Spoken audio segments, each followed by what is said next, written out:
सृष्टि का निर्माण हुआ तो ब्रह्मा ने अपने संकल्प से जीवन के बीज बोए।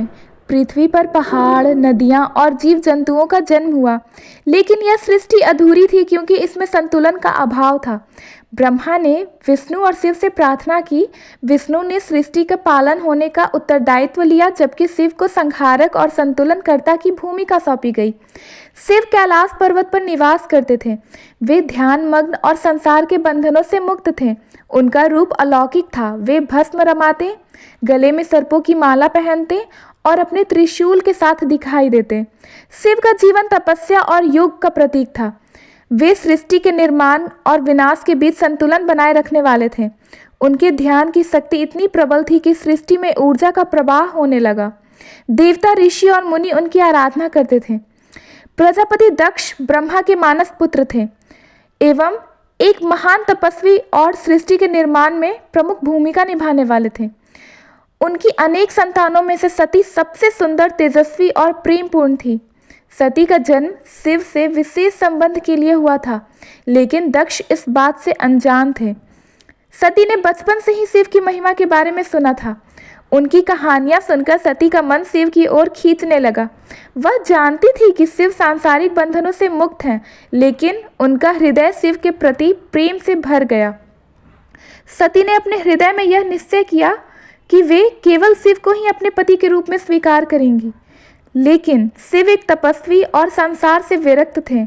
वे सांसारिक संबंधों में पड़ने के इच्छुक नहीं थे। सती ने कठोर तपस्या का मार्ग अपनाया। उनकी तपस्या इतनी प्रबल थी कि देवताओं ने शिव से निवेदन किया कि वे सती की भक्ति को स्वीकार करें। शिव ने सती की भक्ति और समर्पण को देखकर उन्हें अपनी अर्धांगिनी के रूप में स्वीकार करने का निश्चय किया। उन्होंने अपने ध्यान से सती के समर्पण का अनुभव किया और सृष्टि के संतुलन के लिए विवाह की सहमति दी।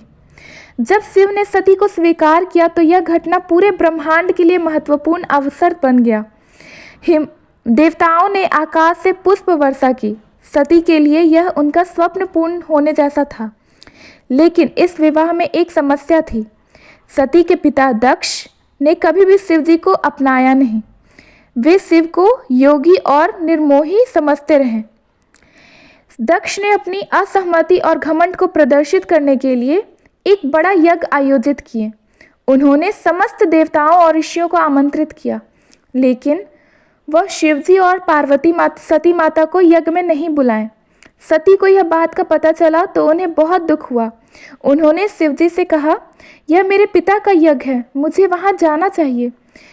शिव ने सती को समझाने की कोशिश की, यदि हमें आमंत्रित नहीं किया गया हो तो हमें वहां नहीं जाना चाहिए। यह तुम्हारे लिए अपमानजनक हो सकता है। लेकिन सती ने अपने पिता के घर जाने का निश्चय किया। यज्ञ में पहुंचने पर सती ने देखा कि शिव को घोर अपमान किया जा रहा है। उनके पिता दक्ष ने शिव को अयोग्य और असभ्यता के विरुद्ध कहा। सती इस अपमान को सहन नहीं कर सकी। उन्होंने यज्ञ की अग्नि में कूदकर अपने प्राण त्याग दिए। सती के बलिदान का समाचार जब शिव को मिला तो उनका क्रोध प्रचंड हो गया। उन्होंने अपने जटाओं से वीरभद्र को उत्पन्न किए। वीरभद्र ने दक्ष के यज्ञ को नष्ट कर दिया और दक्ष का वध कर दिया। शिव स्वयं सती के पार्थिव शरीर को लेकर ब्रह्मांड में भटकने लगे। उनका दुख और क्रोध इतना प्रबल था कि सृष्टि डगमगाने लगी। सती के आत्मदाह के बाद सृष्टि का संतुलन बिगड़ गया। शिव गहन तपस्या में लीन हो गए और ब्रह्मांड में उनकी ऊर्जा का प्रवाह रुक गया। देवताओं को यह चिंता सताने लगी कि शिव के बिना सृष्टि का संरक्षण संभव नहीं हो सकता। ब्रह्मा और विष्णु ने विचार किया कि सती को पुनर्जन्म लेना चाहिए। सती ने हिमालय और मैना के घर पार्वती के रूप में जन्म लिया। हिमालय जो पर्वतों के देवता थे और उनकी पत्नी मैना अपनी पुत्री का नाम पार्वती रखें।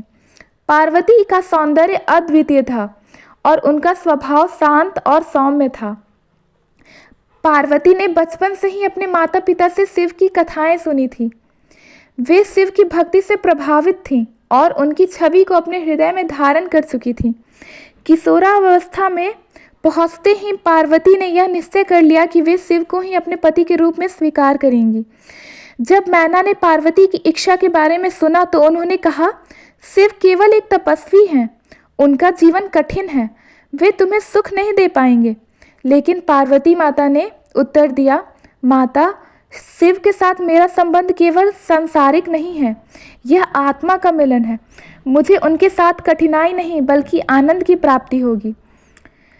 इस समय शिव कैलाश पर्वत पर गहन तपस्या में लीन थे। वे सती के जाने के बाद संसार से पूर्णतः विरक्त हो चुके थे। वे किसी भी सांसारिक मोहमाया में वापस लौटने को तैयार नहीं थे। पार्वती माता ने निश्चय किया कि वे शिव को प्रसन्न करने के लिए तपस्या करेंगी। उन्होंने अपनी राजकुमारी की सुख सुविधाओं को छोड़कर जंगल में जाकर साधना शुरू की। शुरुआत में वे केवल फल और फूल खाकर जीवित रहीं। फिर उन्होंने पत्तों पर निर्भरता शुरू की। अंततः उन्होंने जल और अन्न का भी त्याग कर दिया। उनकी तपस्या इतनी कठोर थी कि उनके शरीर की चमक बढ़ने लगी और देवताओं ने उनकी साधना को देखकर उनकी प्रशंसा की। देवताओं ने पार्वती की भक्ति देखकर यह निश्चय किया कि शिव और पार्वती का मिलन सृष्टि के लिए अनिवार्य है। लेकिन शिव, जो अपने ध्यान में लीन थे, पार्वती की तपस्या को नज़रअंदाज करते रहे।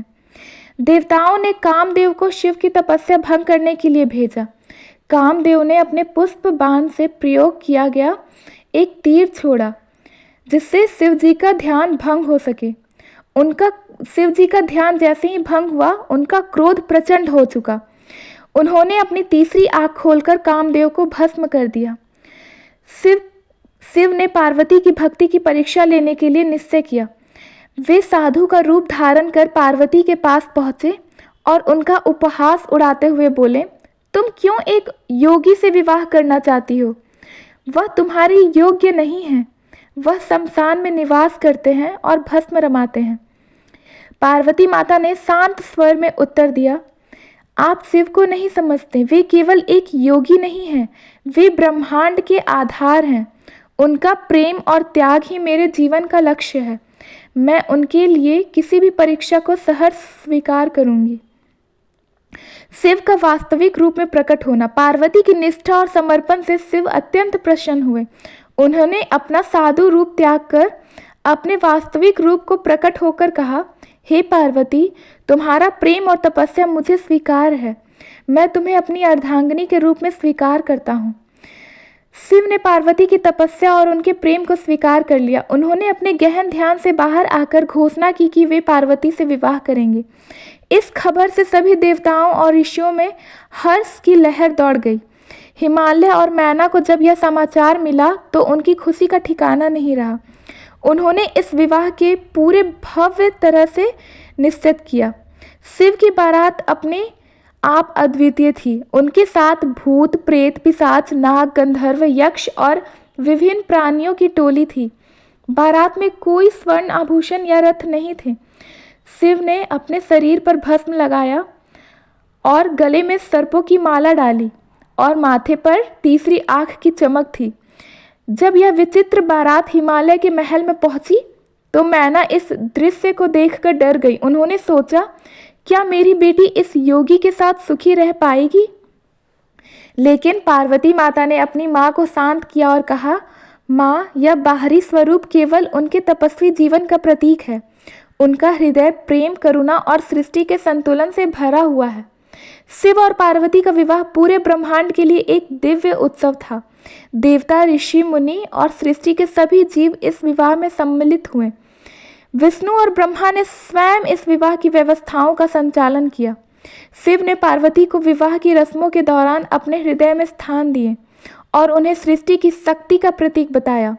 यह विवाह केवल दो आत्माओं का नहीं बल्कि पुरुष और प्रकृति, शिव और शक्ति के मिलन का भी प्रतीक था। सृष्टि का संतुलन स्थापित होना। शिव और पार्वती के मिलन के बाद सृष्टि में स्थिरता आई। उनके मिलन ने सृष्टि में ऊर्जा और शक्ति का संतुलन स्थापित किया।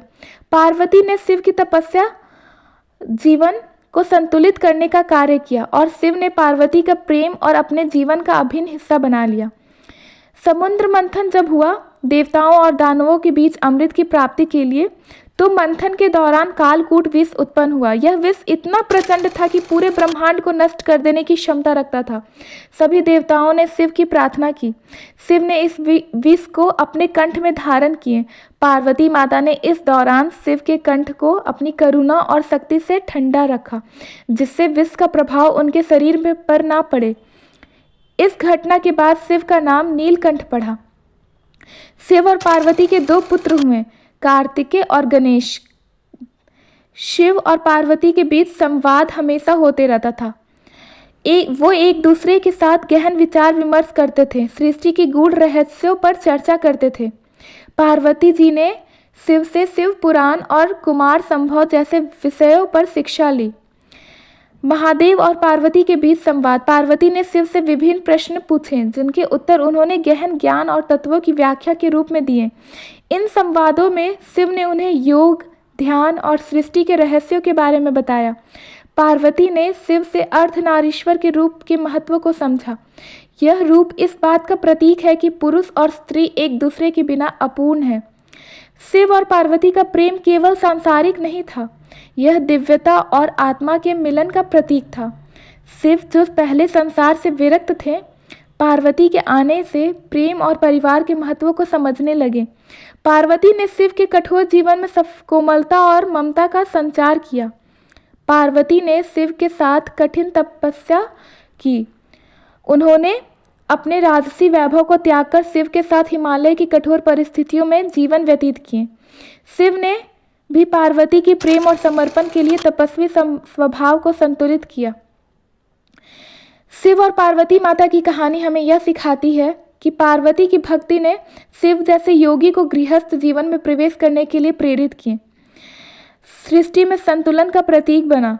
यह संदेश देता है कि प्रकृति, पार्वती माता, पुरुष यानी कि शिव जी एक दूसरे के पूरक हैं। त्याग और समर्पण। जीवन में किसी भी लक्ष्य को प्राप्त करने के लिए तपस्या, त्याग और समर्पण आवश्यक है।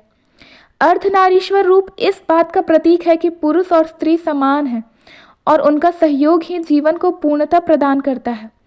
शिव और माता पार्वती की प्रेम कथा केवल एक कहानी नहीं है, बल्कि एक आध्यात्मिक यात्रा है। यह हमें प्रेम, त्याग और सृष्टि के मूलभूत सिद्धांतों को समझने का अवसर देती है।